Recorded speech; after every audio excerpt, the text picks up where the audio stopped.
bahas olahraga, lifestyle, gaya hidup, wisata,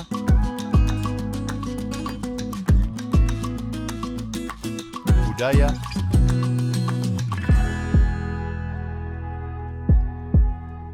politik dan hukum akan dibahas seru bersama host kece dari Odeng dan co-host tercantik Rida dalam program Pagi Seru Sultan TV.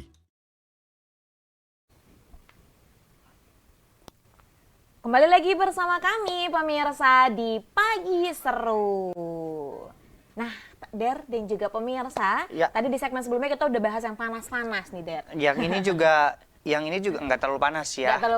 Nggak terlalu panas di pertama. Mungkin nanti yang kedua ini yang agak kedua lebih panas ya. lagi. Oke. Nah, ini berita pertama ini juga sekaligus berita bahagia ya. Bahagia ya kita sebutnya. Betul. Karena ini setelah 3 tahun lamanya akhirnya kita kembali menyaksikan pelawak kondang nih Tukul Arwana di televisi. Setelah sebelumnya memang Tukul ini dikabarkan pada 2021 terkena stroke dan akhirnya harus bed rest total nih, seperti itu. Ya, mungkin pemirsa di rumah juga cukup banyak mengetahui beberapa acara yang pernah dibawakan oleh Tukul Arwana ya. Salah satunya itu bukan 6 mata ya. 4. Kalau 6 tuh di mana? Di sini 1, 2 lagi. 4 mata, terus juga ada Super Family. Super Family, betul banget. Dan dulu tuh ada loh acara horornya loh, Der. Oh iya, betul-betul Mister Tukul jalan-jalan. Nah, Mister Tukul jalan-jalan. Iya, dan dulu tuh Tukul adalah salah satu host sekaligus pelaut yang cukup mahal juga ya waktu itu. Bener-bener. Bareng dengan Sule ya. Bareng dengan Sule. Dan aku paling ngeh tuh dulu waktu kecil ya, itu tuh lihat gerakan dari Tukulnya. Iya. Kembali ke laptop. Nah, ini nggak ada laptop, adanya gadget sekarang. Adanya gadget. Tapi justru ini juga membawa angin segar ya. Dan ini juga disambut baik nih oleh para selebriti yang lain. Karena ini kan senang ya rasanya. Dan ini juga meskipun memang kalau semisal kita melihat ya Daria, namanya juga stroke, itu emang agak merubah kondisi ataupun struktur muka sih. Ya, gitu. Dan kamu tahu nggak kalau Tukul Arwana ini adalah yang menjodohkan Rizky Bilar dan Lesti pertama kali. Oh iya, betul, jadi dulu ada acara di salah satu TV swasta. Nah, kemudian Rizky Bilar diundang dan ada Lesti, kemudian mulailah di situ sama Tukul dipanas-panasin ya kan, sehingga akhirnya mereka jatuh cinta beneran. Nah, betul banget. Dan kalau semisal kita lihat ya Daria, Tukul ini merupakan salah satu komedian yang menurutku jarang terdengar kasus-kasus ataupun jarang terkena satu isu-isu yang buruk lah kayak gitu, iya nggak sih? Ya, betul sekali. Nggak pernah ada isu miring, terus dia juga sama semua kalangan artis juga bersahabat. Dan yang pastinya Tukul punya satu anak yang sukses yang saat ini sudah menjadi polisi. Wah. Nah, betul banget. Dan memang dulu kan terkenal, Tukul itu punya banyak kontrakan. Oh iya gitu ya, berarti ini mau nyaingin Haji Bolot banyak kontrakan ya. Jadi punya banyak kontrakan, makanya juga disebut sebagai juragan kontrakan juga nih Mas Tukul nih. Sehat-sehat selalu nih Mas Tukul ya. Semoga sehat-sehat selalu Mas Tukul. Dari Mas Tukul kita beralih ke Kaisang Pangarep, Rida. Aduh, apakah ini yang memang berita panas, Der? Iya, jadi katanya Kaisang Pangarep ini memilih di Jakarta daripada di Solo. Ya, mungkin di Jakarta itu kan enak ya, bisa ke SCBD, ya kan? Kemana lagi? Iya, bisa ke Senayan, bisa ke Pondok Indah. Wah, pokoknya banyak tempat nongkrongnya lah. Betul banget. Dan ini akhirnya tadi kalau semisal kita melihat track record keluarga ya Der ya. Ini kan kalau semisal sebelumnya Pak Jokowi juga berkiprah di Solo terlebih dahulu, kemudian juga Gibran juga di Solo terlebih dahulu. Namun bungsu ini agak beda nih. Gebrakannya langsung di Jakarta, dan kalau semisal kita melihat kilas baliknya nih ya ataupun perjalanannya sampai saat ini nih Kaisang ini bahkan sudah menjadi Ketua partai. Wow. Kenapa Kaisang memilih untuk di Jakarta ketimbang Solo? Jadi menurut pernyataannya dia nih, bahwa dia bilang tuh saya tuh ketua PSI, memimpin 38 DPD ya, provinsi.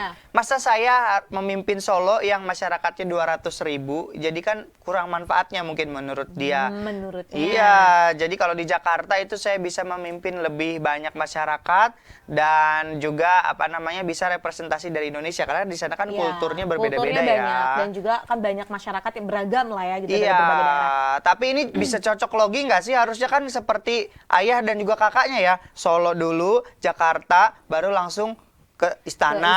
Kalau ini langsung Jakarta kayaknya nggak bisa ke istana deh nanti kalau cocok logi. Ya kalau cocok logi. Cuman kayak Der, kalau menurutku belum deh kalau mau ke istana. Makanya mungkin pengen digembleng di Jakarta Di Jakarta dulu. Seperti itu. Karena itu kan Little Indonesia ya. Little Indonesia, betul sekali. Dan kalau kita melihat ya Der ya, ini juga sempat panas nih terkait dengan apakah memang, kan kalau sebelumnya kalau kita melihat apakah Kaisang sudah mencukupi umur? Ya, jadi Kaisang saat ini baru 29 tahun ya. Sebelumnya peraturan tentang pilkada ini memperbolehkan calon wakil gubernur itu usianya minimal 30 tahun saat pendaftaran. Nah, kalau sekarang itu usia minimal 30 tahun saat pelantikan. Nah, ini juga sempat ramai sebenarnya pemirsa, bahkan sampai ada ini ya, lucu menurutku, ada beberapa unggahan meme kayak gitu, mahkamah kakak dan mahkamah adik. Iya, MK dan MA.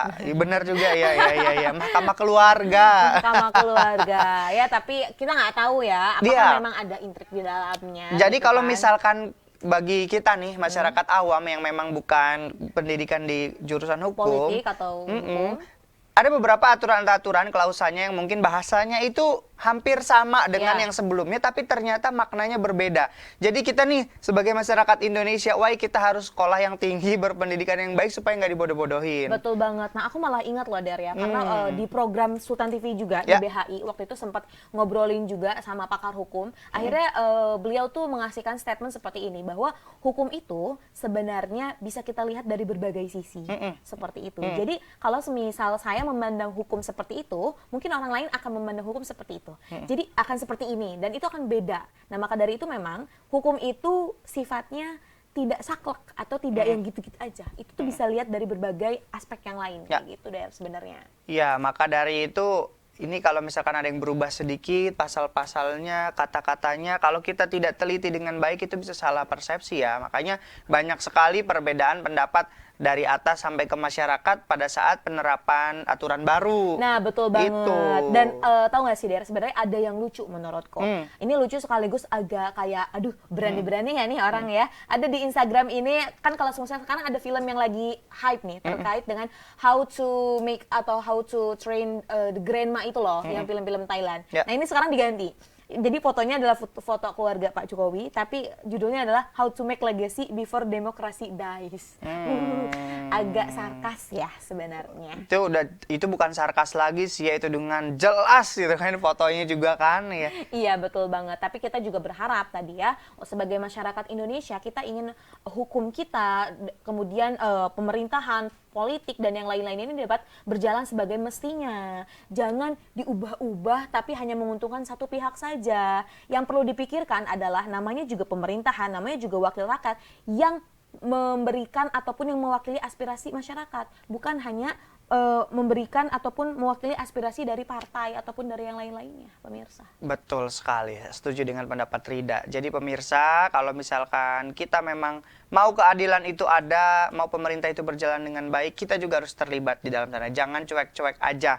Kalau cuek ya kita akan dikelabui terus bersama para pemain ya. Betul banget. Jadi kalau misalnya ada loh, kalau misalnya mereka bermain licik, apakah kita perlu bermain licik juga? Ya harus, masa 270 rakyat Indonesia bisa kalah ya kan? Harusnya kompak. Bisa, kita harus kompak seperti itu. Nah, Diri dan juga pemirsa, kita akan kembali sesaat lagi nih. Di segmen selanjutnya akan ada berita yang lebih wow lagi, maka dari itu jangan kemana-mana, tetap bersama kami di Pagi Seru. Membahas olahraga,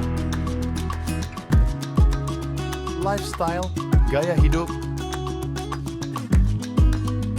wisata,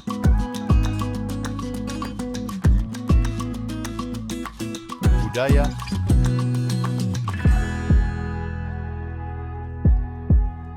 politik dan hukum akan dibahas seru bersama host kece dari Odeng dan co-host tercantik Rida dalam program Pagi Seru Sultan TV.